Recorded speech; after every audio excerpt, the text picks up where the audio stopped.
이제 우리가 오늘 읽은 부분은 성막을 직접 제작한 이야기 전체입니다. 지난주까지는 성막 제작을 위해서 이런 물품들이 들어왔습니다 그랬다면, 이제 오늘은 시작 이렇게 해서 성막을 만들어서 이제 성막 만드는 것이 딱 끝나는 장면까지가 우리가 읽었던 38장 20절까지, 거기가 성막이 다 완공되는 장면입니다. 우리가 이 성막을 보면서 몇 가지 특징을 한번 생각해 볼 수 있겠는데요. 여러분도 말씀해 보실 수 있겠죠. 이미 성막을 한번 공부하시고 또 오늘 제작하는 걸 두 번째 읽으셨으니까 이제 거의 성막의 달인쯤 되시는 거 아니겠습니까? 그죠? 아닌가요? 예. 자, 그러면 이 성막의 특징이 있습니다. 어떤 특징이 있습니까? 이 성막 어떤 방식으로 만들었습니까? 어디다가 만들었습니까? 어디에 만들었습니까? 광야의 맨 땅 위에 만들었죠, 그죠? 여러분 쉽게 생각하셔야 돼요. 너무 어렵게 생각하십니다. 맨 땅 위에 만들었죠. 맨 땅에다가 뭘 얹은 겁니까? 쉽게 말하면 천막을 얹은 거죠. 천막, 그죠? 나무로 기둥을 세우고 천막을 얹은 거예요. 그러면 어디 갈라 그러면 어떻게 하면 됩니까? 기둥 탁탁탁 빼고 천막 둘둘둘 말아서 탁 매면 안에 있는 기구들만 들면 갈 수 있죠. 그래서 뭐가 높습니까? 이동성이 아주 높죠. 이동성도 높고 실용성도 높고. 그런데 그러면 이게 뭘 말하는 것인가?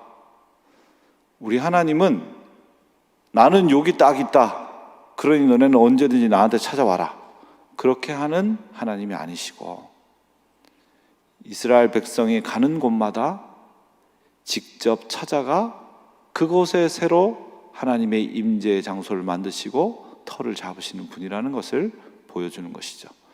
이게 역동하는 하나님의 현존을 보여줍니다. 하나님이 우리가 가는 곳마다, 우리가 막 죄로 도망가면 야 거기는 죄야, 거기 가지 마, 여기가 내가 있는데 이쪽으로 와, 이쪽으로, 이렇게 하시는 게 아니고 죄가 있는 그곳에 막 달려가서 텐트를 탁 치고 얘야 여기로 와라, 죄로부터 너를 보호할 수 있는 유일한 길이다, 이렇게 말씀하시는 분이다 이 말이죠. 그래서 하나님의 현존이 어떻게 나타납니까? 역동적으로 죄인이 가는 모든 공간에 나타난다는 거죠. 여러분, 애들이 어릴 때 밥을 잘 안 먹으면 엄마가 어떻게 하죠? 여기는 식탁이다, 너는 식탁으로 나와라, 나오지 않으면 밥은 없다. 물론 이제 말은 그렇게 하죠. 말은 그렇게 하지만 결국은 어떻게 됩니까? 이러면서 막 따라가다가 결국 어디까지 가요? 개가 가는 데까지 막 다 따라가죠. 그러면서 밥 먹이고 나면 진이 다 빠지고 그렇죠. 그죠? 왜 그렇습니까? 아이가 가는 모든 공간에 엄마와 할머니, 할아버지가 현존하기 때문에 그렇습니다. 엄마와 할머니, 할아버지의 역동적인 현존은 어디에서 기반합니까? 하나님의 놀라운 사랑처럼 끝을 알 수 없는 사랑이 역동적 현존을 만들어내는 거죠. 여러분, 이게 얼마나 놀랍고 대단한 건지 우리가 자각할 수 있어야 됩니다. 하나님은 그 역동적 자리, 우리가 죄를 향해 움직이는 모든 자리에 움직이면서 그곳에 현존하신다는 거죠. 그런 하나님의 놀라운 사랑과 뜨거운 열정, 그것이 바로 이 성막에 잘 나타나 있는 거죠. 두 번째로는 이제 이 뒤에 가면 성막 공사에 대해서 쭉 나와 있는데요, 앞에 우리가 드린 예물들을 볼 수 있지 않습니까? 엄청나게 많은 예물이 드려졌죠. 근데 지금 이스라엘 백성은 상태는 어떤 상태입니까? 지금 집도 없고 머물 데도 없는 그런 상태죠. 그럴 때는 뭐가 많이 필요합니까? 비상금이 많이 필요한 거예요. 언제든지 바꾸어서 언제든지 사용할 수 있는 그런 게 많이 필요하죠. 근데 그걸 다 집어 던져가지고 성막을 만들어 버리면 어떻게 돼요? 그건 사실은 이 광야 생활에 비하면 좀 과도한 투자라고 말할 수 있겠죠. 그런데 어떡합니까? 기꺼이 하나님을 향해 드리죠. 여러분, 이 화려하고 아름다운 이 성막이 무엇을 설명해 줍니까? 하나님의 탁월함과 아름다움을 설명해 주는 거예요. 그래서 이 성막 안에서 뭘 발견할 수 있습니까? 겉으로 보기에는 그냥 수수한 천막인 것 같은데 안으로 들어갈수록 어떻게 되죠? 들어갈수록 우리가 했던 거 기억나시나요? 보통은 사람들은 겉으로 갈수록 화려한 걸 입죠. 겉으로 갈수록 아름답게. 그런데 성막은 안으로 갈수록 화려하고 아름답게. 그래서 이 성막을 지으면서 뭘 발견합니까? 우리의 내면 속으로 깊이 들어갈 때마다 우리가 얼마나 더 아름다운 존재인지. 그래서 성도들하고 함께 생활하고 함께 신앙생활하면서 저 사람하고 있는데 뭐 저런 사람이 교회 다니나 이러면 어떻게 된 겁니까? 우리가 아직 저 사람의 영혼의 깊이 안으로 못 들어간 거예요. 근데 저 사람하고 같이 다니는 사람들 중에 물어보면 알고 보면 괜찮은 사람이라 그래요. 그 사람은 어떻게 된 거죠? 그 안으로 깊이 들어간 거예요. 어떤 사람이든 사람의 내면 안으로 깊이 들어가면 하나님이 만드신 아름다움이 그 안에 있는 거죠. 결국 우리는 이 성막을 통해서 뭘 발견하게 됩니까? 내면적 아름다움을 향해 우리를 지으신 하나님을 발견하게 되고 또 그렇게 우리를 지어가신 하나님을 느끼게 되는 거죠. 세 번째로 이 성막이 나타내 보여주는 건 뭐냐? 각 부분만으로 보면 이게 도대체 무슨 의미인지 잘 모를, 그냥 나무 세우고 거기다가 금 입히고 노 입히고 다음에 여기다가 말뚝 박고 그 다음에 뭐 천 이만큼 해서 깁고 실 막 짜가지고 막 짜고 이게 뭐가 될까 생각했는데 이걸 탁탁탁 연결하면 어떻게 돼요? 한치의 오차도 없이 가장 완벽하게 하나님의 임재를 나타내는 도구가 되는 거죠. 그러니까 이게 처음에는 그냥 각자인 것 같은 것들인데 각자 작업을 하니까요. 그런데 그 각자 작업한 걸 하나로 딱 연결하는 순간 어떻게 됩니까? 마치 레고 조립하듯 완벽하게 하나로 연결된 그런 연결성을 확인할 수 있고 서로가 서로에게 이렇게 딱 맞물려서 처음부터 마치 하나였던 것처럼 그렇게 되는 그런 맞물림을 경험할 수 있는 거죠. 여러분, 우리가 성막을 하나님의 처소라고 말하는데요. 하나님의 처소인 성막은 바울이 얘기한 것처럼 우리도 하나님의 처소이니까, 성전이니까, 그죠? 결국 교회 자체도 바로 이 성막, 성전에 비유할 수 있겠습니다. 교회도 어떤가? 전혀 다른 사람들, 어울리지 않는 사람들이 와서 서로 연결되는 거죠. 이 재료들 중에는 천연 자료도 있지만 또 뭐도 있습니까? 가공 재료들도 있죠. 천연적인 것도 있고 가공적인 것도 있고 강한 것도 있고 약한 것도 있고 이런 것들이 서로 연결되고 또 맞물려서 마치 원래 하나여서 절대 분리할 수 없을 것처럼 되는 것, 그게 뭡니까? 그게 교회죠. 그래서 우리가 교회에서 신앙생활하고 교회로 살아간다는 것은 나와 전혀 기질도 다르고 생각도 다른데 저 사람하고 내가 하나로 연결되어 마치 끊어질 수 없듯 이렇게 맞물려지는 것을 경험하는 것이죠. 그렇게 이루어진 성막은 어때요? 그 자체로 완벽한 하나님의 임재의 장소죠. 그걸 자기 완결성이라고 말합니다. 그러니까 부족하고 파편화되어 있는 하나하나를 연결하고 그걸 서로 결속되게 만드니까 뭐가 돼요? 완벽하게 완결되어 있는 그런 하나님의 현존이 되는 것이죠. 그걸 우리는 신약 성경에서 발견할 수 있는데요. 에베소서 4장 16절 우리 개역 성경으로 한번 읽어볼까요? 그에게서 온몸이 각 마디를 통하여 도움을 받음으로 연결되고 결합되어 각 지체의 분량대로 역사하여 그 몸을 자라게 하며 사랑 안에서 스스로 세우느니라. 아멘. 공동번역으로 한 번 더 읽어보겠습니다. 공동번역 읽으면 좀 더 분명할 겁니다. 우리의 몸은 각 부분이 자기 구실을 다함으로써 각 마디로 서로 연결되고 얽혀서 영양분을 받아 자라납니다. 그리스도를 머리로 하는 교회도 이와 같이 하여 사랑으로 지체를 완성해 나가는 것입니다. 아멘. 여러분, 교회는 지금 보시면 사랑으로 스스로 세운다 이렇게 얘기하죠. 그러니까 자기 완결이 되는 거예요. 하나님이 주시는 성령의 인도하심을 따라 그 명령을 따라 순종하며 살아가는 이들은 서로 다르지만 연결되고 그 다음 어떻게 됩니까? 얽혀요. 이렇게 이제는 끊을 수 없습니다. 그죠? 얽혀서 스스로 나무가 스스로 자라나듯 하나님이 스스로 그들을 세우는 것을 경험하게 되는 자기 완결성을 경험한다. 그런 말이죠. 성막은 우리에게 그걸 보여줍니다. 너희가 그렇게 서로 얽혀 있는 존재라는 것을. 그래서 이 사람이 죄를 범하는 것이 나에게 왜 중요합니까? 나와 그가 얽혔기 때문에 그가 죄를 범하게 되면 결국 나도 하나님부터 멀어지게 되니까요. 그래서 그를 죄에 짓지 않도록 위해서 기도하고 그가 죄에서 벗어나도록 권면하는 것이죠.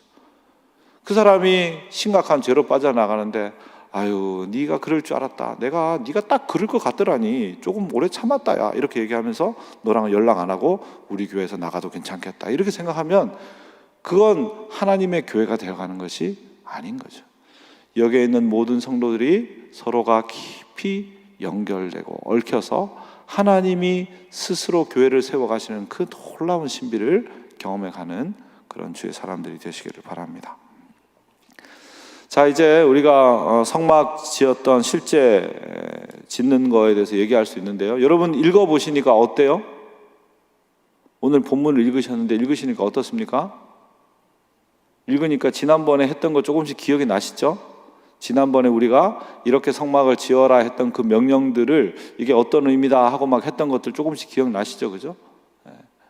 조금씩 기억나시는 거 맞죠? 네. 그러면서 어떤 게 느껴집니까? 그때 했던 명령과 거의 동일하다는 걸 알 수 있죠. 그러면 그때 얘기했던 대로 다 됐다 이렇게 하면 될 텐데 왜 굳이 이렇게 적습니까? 여러분 명령한 거랑 이거랑 거의 똑같다는 건 뭘 말하는 겁니까? 명령한 대로 그대로 순종했다는 걸 말하는 거죠. 명령과 삶이 아주 단순하게 일치되면 그게 뭐가 되는 겁니까? 그게 거룩을 경험하는 삶이 되는 거죠. 여러분 우리가 지금 기도하고 있잖아요. 기도하는데 어려운 게 있나요? 주시는 말씀을 그대로 받으면 되죠. 근데 그게 제일 어려워요, 사실은. 우리는 그 배경이 무엇일까, 상황이 무엇일까, 뭐 이렇게 계속 연구하고 공부하면서 부패된 인간이 가지고 있는 죄악된 이성의 작용을 그냥 허용함으로써 어떻게 됩니까? 그 단순히 받고 단순히 순종하는 것을 어렵게 만드는 거죠. 여러분 부자 청년이 예수님을 찾아왔습니다. 그래서 이야기하죠. 예수님 저 이런 것도 하고 이런 것도 하고 이런 것도 다 했는데 예수님이 주시는 그 영생 그 하나님 나라를 얻으려면 어떻게 하면 되나요? 이렇게 물어봤죠. 쉽게 말하면 이런 겁니다. 예수님 저도 예수님 같은 그런 선생님 같이 이렇게 멋들어지게 그렇게 하나님 사랑하고 능력 발휘하는 것처럼 그렇게 살고 싶은데 예수님처럼 되려면 어떻게 하면 되죠? 저 웬만큼 거의 다 하지 않았나요? 이렇게 묻는 거죠. 그래서 예수님이 그러죠. 나 집 없고 그냥 막 돌아다니잖아. 너도 다 팔고 너도 나랑 같이 돌아다니자. 그렇게 얘기하니까 뭐라 그러죠? 이렇게 되는 거죠. 너무 단순해. 너 나처럼 되고 싶다며. 그러니까 그냥 나처럼 하자. 근데 그게 어려운 거죠. 여러분 복음은 딴 게 아닙니다. 복음은 예수의 제자가 되고 싶어요. 예수의 제자가 되고 싶으면 누구처럼 살아야 돼요? 스승처럼 살면 제자가 되겠죠. 계속 앉아가지고 주님 저는 뭐 이것도 있고 이것도 해야 되고 저것도 해야 되는데 어떻게 하면 제자로 살 수 있겠습니까? 물을 필요가 없어요. 어떻게 하면 제자로 살 수 있어요? 그냥 다 갖다 버리고 주님처럼 따라다니면 되죠. 그게 길이 아주 단순한 길. 그런데 우리는 끊임없이 우리의 이성을 통해서 묻고 답하는 걸 통해 어떻게 하려고 그래요? 그만큼까지는 안 하고 그래도 타이틀은 제자인 것 없나요? 이렇게 묻는 거죠. 그런데 오늘 이 백성들이 어떻게 했습니까? 원래 이 백성들이 어떤 백성입니까? 명령 받고 명령이 하달되는 그 시점에 우상 숭배했던 이 죄악의 충동을 도저히 이길 수 없는 그런 백성들이에요. 하나님하고 새끼손가락 걸자마자 딴짓하는 그런 백성들이죠. 그런데 그 백성들이 어떻게 됩니까? 그 백성들이 이제 하나님 앞에 명령한 그대로 순종하는 백성이 되었다. 그걸 이야기하고 싶어서 이걸 쫙 이렇게 적어 놓은 거죠. 단순한 순종이 얼마나 복된 일이고 단순한 순종이 우리에게 얼마나 죄악의 충동을 벗어나게 해주는지를 설명해 주는 것이죠. 죄악으로부터 자유로워지는 삶은 어디에 있는가? 주께서 주시는 명령에 단순하게 응답해 가는 데 있다는 것을 오늘 본문이 설명하고 있습니다. 그런데 그 단순한 순종이라는 것은 아무 생각 없이 하는 순종이다, 그런 뜻이 아닙니다. 여러분, 이 두 개의 본문들, 그러니까 이렇게 제작하라라고 주신 그 제작 지침 명령하고 그 다음에 이렇게 제작되었다, 그런 제작 상황을 설명하는 본문하고 똑같은 것 같지만 똑같지 않습니다. 가장 큰 차이가 어디에 있느냐? 여러분 25장 한번 보십시오.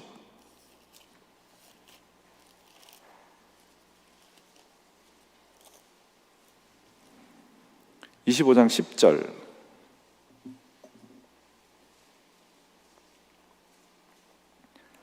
자, 이제 성막을 지어라 라고 말하면서 필요한 건 이런 거 물품들이다. 그 다음에 성막을 지을 때는 이렇게 지어라 라고 얘기하는데 제일 먼저 뭘 짓도록 이야기합니까? 네, 뭘 짓도록 얘기하죠? 네, 언약궤, 이 증거궤를 먼저 지으라고 이야기합니다. 왜냐? 이 증거궤가 시은소, 하나님의 은혜가 베풀어지고 하나님의 임재가 있는 곳이니까 성막에서 제일 중요한 데죠. 그러니까 성막에서 제일 중요한 여기를 먼저 지어라, 그렇게 얘기했습니다. 그런데 여러분 뒤로 한번 와보십시오. 자, 이제 36장 8절.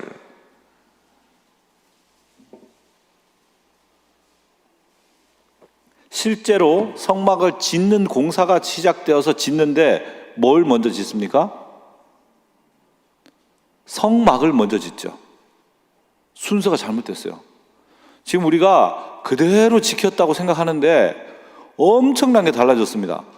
하나님이 먼저 지으라고 말한 거 먼저 안 짓고 뭐부터 먼저 지었어요? 성막을 먼저 지었죠.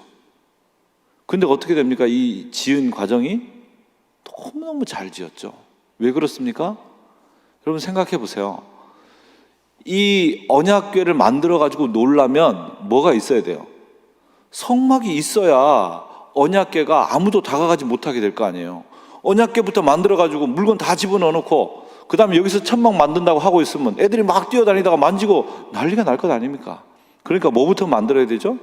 천막부터 만들어야 맞는 거죠. 그러니까 논리적으로 생각하면, 이성적으로 생각하면 당연히 천막이 먼저 지어져야 되는 게 맞죠. 그래서 어떻게 합니까? 천막부터 지었어요. 하나님 앞에 순종한다는 것은 우리에게 주신 이성적 판단, 지성적 판단, 감성적 감각을 전혀 무시한다, 그런 뜻이 아닙니다. 기계적으로 그냥 막 따라한다는 게 아니죠. 하나님이 의도하신 이것을 어떻게 하면 그 목적대로 잘 할 수 있을까를 생각하면서 따라가는 것이죠. 문제는 우리가 가지고 있는 이 이성이 너무 부패한 본성 때문에 하나님을 따르는 척하면서 안 따르고 내 이익이 되는 걸 택할 확률이 아주 높다는 데 있습니다. 그런데 우리의 이성이, 우리의 감각이 어떻게 되면 하나님 앞에서 거룩하게 정화되면, 그러면 이성을 사용해서 하나님 앞에 섬기는 것이 훨씬 하나님의 뜻을 온전히 이룰 수 있게 되는 것이죠. 그래서 우리에게 뭐가 필요하냐? 하나님께서 지으신 모든 것이 선함에 감사함으로 받으면 버릴 것이 없나니 하나님의 말씀과 기도로 거룩하여 지미니라. 디모데후서 말씀입니다. 하나님의 말씀과 기도로 거룩해지는 거죠. 그러니까 하나님이 우리에게 주신 건 다 선한데 우리가 말씀과 기도를 통해 거룩하게 만들면 그걸 사용함으로써 하나님에 대한 순종이 더 온전하게 이루어지게 된다, 이렇게 말할 수 있겠습니다. 여러분, 우리에게 가장 중요한 것은 뭡니까? 하나님이 주시는 말씀과 기도로 우리의 인생을 살아가고 또 채워가게 해서 우리의 모든 이성과 감각이 거룩하여짐으로 어떻게 되는 거죠?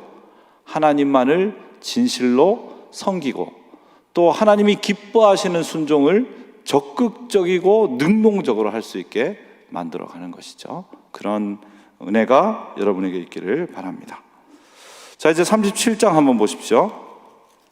37장 보시면 37장에 있는 내용들, 그러니까 언약궤 만들고 떡상 만들고 등잔대 만들고 제단을 만드는 이 모든 내용들, 또 뒤에 38장의 번제단과 물두멍 만드는 이 모든 이야기들이 앞에 것과 완벽하게 똑같은 것은 아닙니다.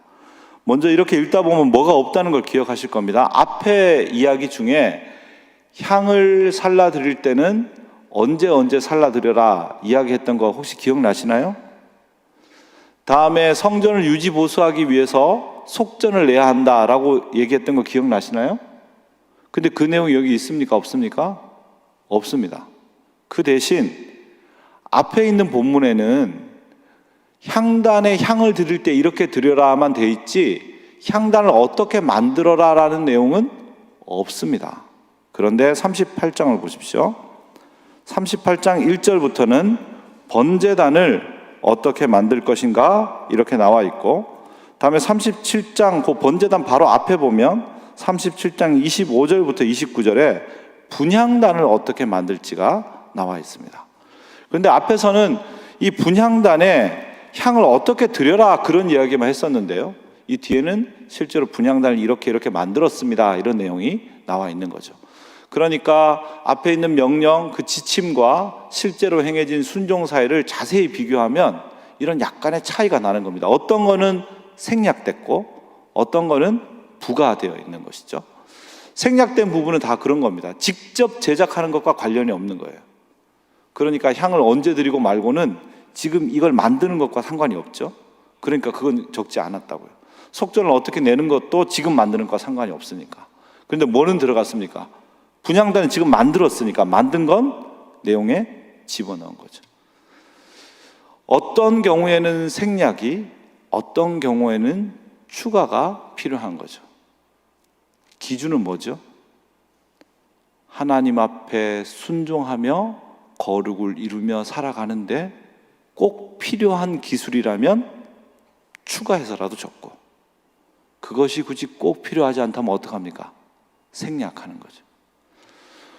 우리 인생에 하나님의 명령을 따라서 순종하며 살아가는 데 있어서, 내가 하나님의 명령을 순종하며 살아가는데 어떤 게 필요하고 어떤 게 중요한가를 판단해서 하나님의 거룩을 이루는 데 있어서 꼭 필요하다면 어떻게 해야 됩니까? 힘든 일이지만 그 일을 꼭 해야 하는 것이죠. 그런데 만약 그게 꼭 필요한 게 아니라면 어떻게 해야 됩니까? 좋은 것이라도 빼내야 하는 것이죠. 제거해야 하는 겁니다. 생략해야 하는 것이죠. 여러분 하루에 3번 기도해 보시니까 어떠세요? 점심 때 뭐 좀 하려고 그러면 금방 기도 시간이 막 찾아오죠. 그럼 막 제 시간에 할까 아니면 뒤로 좀 밀어서 할까 이렇게 생각하다가 조금 미루면 어떻게 돼요? 금방 저녁이 돼버리죠. 우리 인생은 좋은 걸로 가득 차 있는데 그 좋은 것 중에 일부를 제거하지 않으면 가장 좋은 하나님과의 시간을 절대 확보할 수 없습니다. 우리는 무슬림들을 비난하지만 그들이 하루에 기도 시간을 정해서 기도하는 그 정성이 얼마나 대단한지를 생각해 보십시오. 그들의 인생에 좋은 것을 빼고 거기다가 가장 좋은 시간을 넣었기 때문에 가능한 것이죠.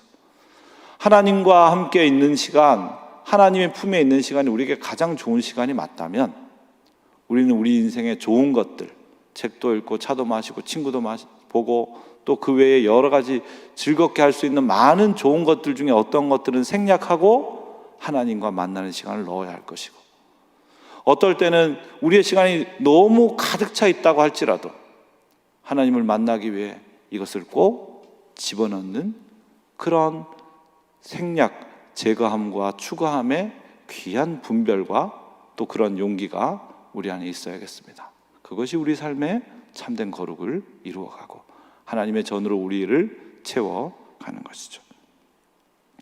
그 다음에 38장 8절 한번 보십시오. 같이 읽습니다.